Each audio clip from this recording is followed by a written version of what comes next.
Hello and welcome back to another episode. Today I want to talk to you about this, a stereoscope. This wonderful artifact is a little over 100 years old. In fact, it's stamped on the bottom, Underwood and Underwood of New York. Although, to be fair, that could be New York just up the road from me. I'm not joking. There's actually a New York about a mile from where I'm sitting, which may not be New York, but New York North Tyneside. But anyway, New York, patented June 11th, 1901. Now, to be fair, it puts the month before the day, so it may well be New York in the US. But anyway, 120 years old is how old this potentially might be. It's certainly around 100 years old. And it's basically an ancient version of an Oculus Rift device. It's virtual reality goggles gone analog, and it's wonderful. I came across this thing a few weeks ago at a fair in Tynemouth, out by the coast. Once a month before the pandemic, they used to hold a fair that was in a train station, in one of the metro stations, and it was a combination of sort of antiques and furniture and art and bric-a-brac and food and other local produce and crafts and also antiques and collectibles.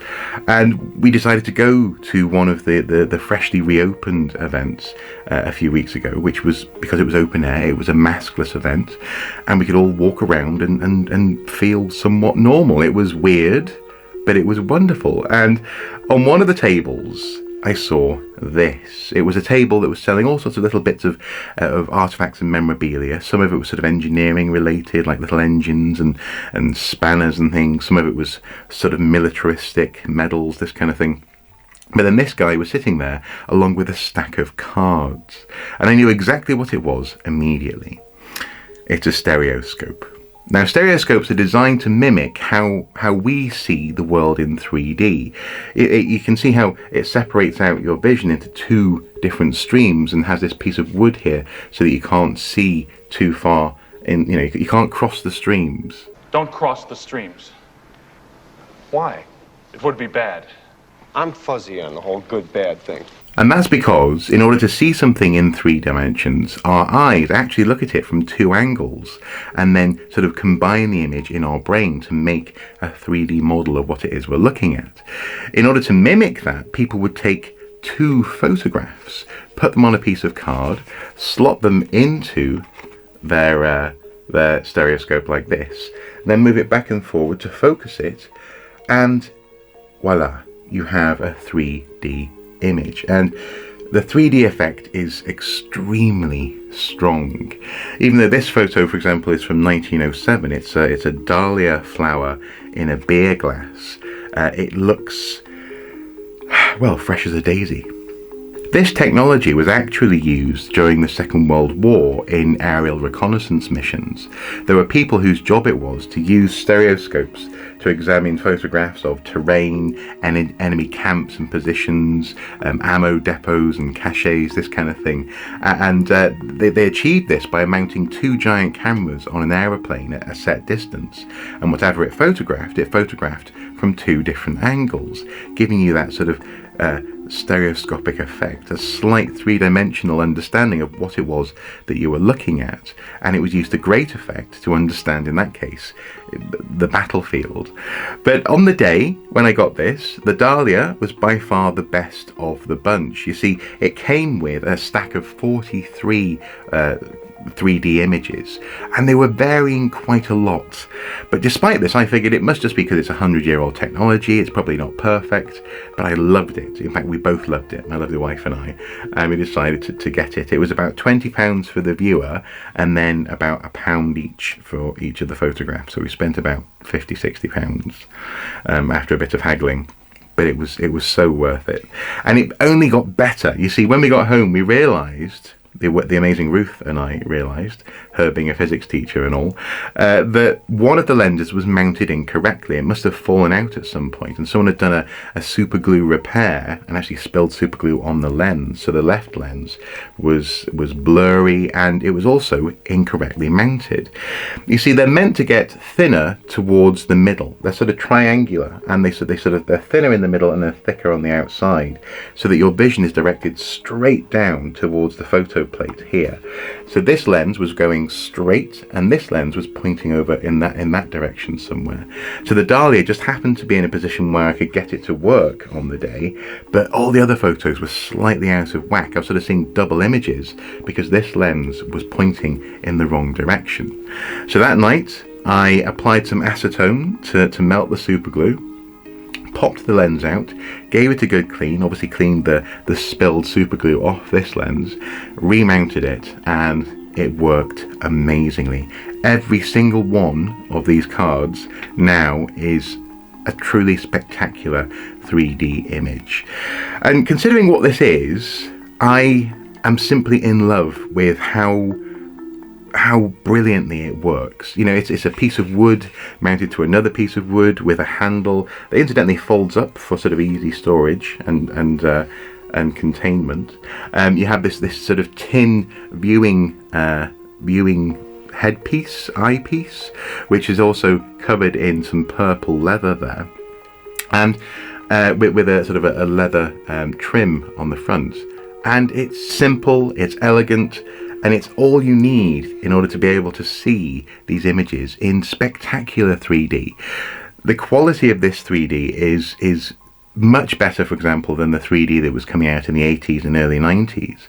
I remember going to Alton Towers and watching this film where, you know, the camera would rush up to really pointy things. It'd be like, ooh, 3D! And you were wearing, you know, red and blue glasses and sort of seeing 3D, but all the colours were weird and it was all quite uncomfortable. This is very comfortable and, crucially, very immersive.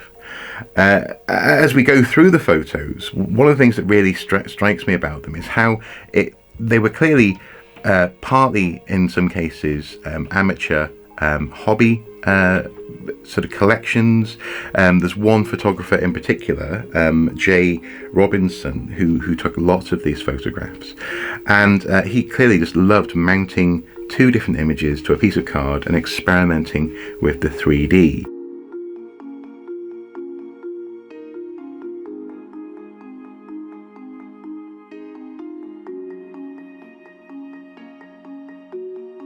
And in some cases, some of the photos, for example, there's the Great Chasm at Niagara, there's a castle in Germany, and a few others, are clearly produced by professional outlets. They're actually made, well, almost like postcard companies today, buying photos and creating images that you send back to loved ones, or maybe buy a set to collect. In this instance, they were memorabilia that were being produced and clearly sold for the stereoscope market. I love it.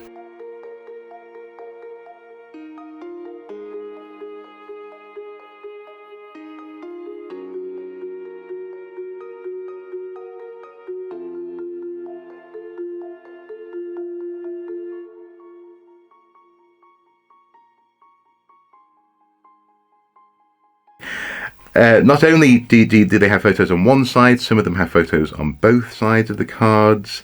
Some of them have extensive notes on what was going on. There were sort of like holiday snaps, wish you were here, wish you could see what I was seeing, this kind of thing.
There's lots of bird photography. There's a few nests in this collection.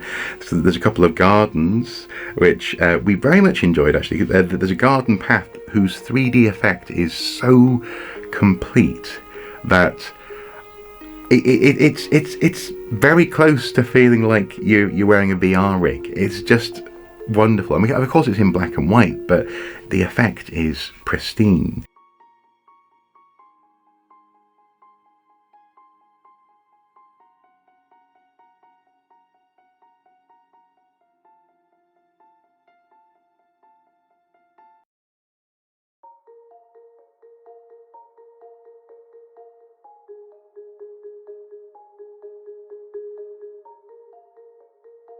There are photos, for example, of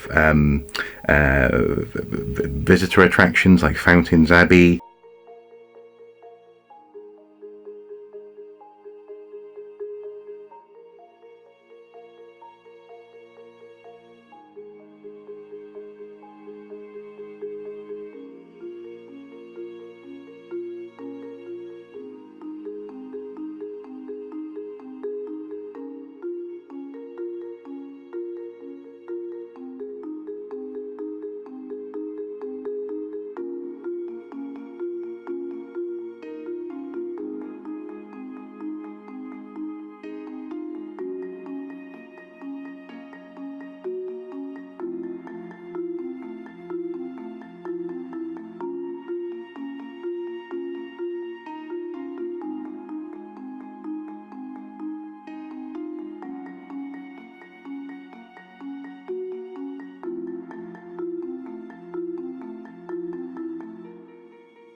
There's an image here of a couple of boys in the woods, possibly with their father or with an uncle. Who knows? Who can say? And one of the things that might strike you as well as you're looking at these is the way that some of the photos look a bit overexposed. They're a bit pale, a bit hard to see in their individual form. But actually, when the images are combined in the stereoscope, when you're seeing both of them, one with each of your eyes, as it were, or one each with each of your eyes, the contrast comes together. So it may look as though some of these photos are very, very pale, almost so exposed that you can't see what's there. But actually the effect is to blur them together and combine the contrasts in order to create a final image. Presumably that was part of the technique, was to slightly overexpose the camera so that when they were brought together, the contrast was brought down to something that your eye would recognize.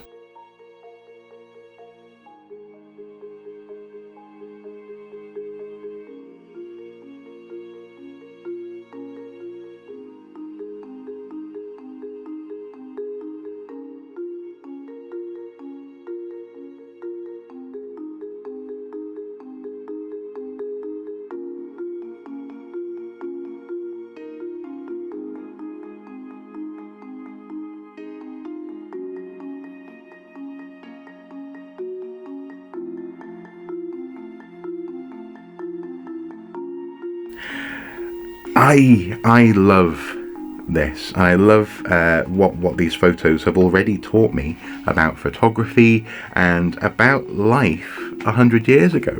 I love the fact that people, seemingly not uncommonly, could play with 3D images and share with each other their experiences in such a way.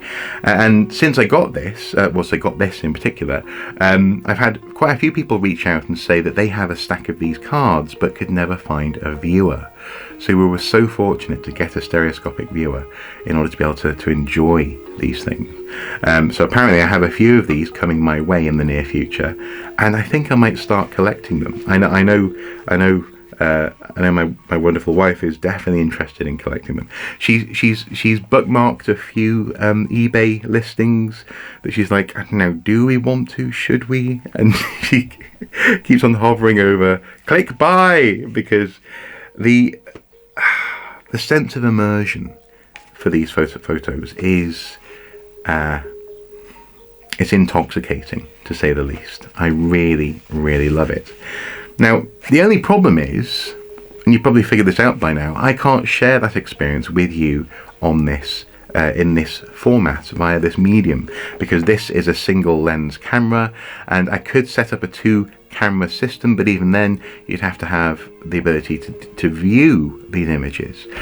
But perhaps the best way to share this experience with you would be to photograph each of the plates, find a place to host them online where you can download them to your phone or even print them out if you really want to. And then surely these would be compatible with one of the VR viewers that's been around for the past few years, like a Google Cardboard device or one of those relatively inexpensive plastic things that you can put your phone into, and essentially it's acting exactly like one of these, isn't it? It's 2 lenses directing your vision sort of straight at an image which is normally split in 2 on your phone. I'm fairly sure that's exactly what this is, and we're still playing with these devices 100 years later. We're still fascinated by 3D and the ability to share images that feel more real somehow, because they're mimicking how we see the world around us. I really truly love this thing, guys. It's just amazing, and if you ever come for a visit, you'd be more than welcome to give it a go. But for now, as and when I can, you'll have to make do with the images that I can upload, and hopefully that will work with those other devices. Hopefully this has been an interesting video. If you have any thoughts or comments or ideas or additional information about stereoscopes, I'm eager to learn more. As I say, we're always at the moment just sort of hovering over the buy more, because it's intoxicating. The ability to look at these images from the past and to see, for example, birds' nests and people's houses and holidays from so long ago is just, it's so vibrant. It's a wonderful experience, and I'm so pleased that we weren't put off by spending 50 odd quid on this. Well, this and the cards anyway. As I say, thank you for watching. Until next time, do take care. Bye bye.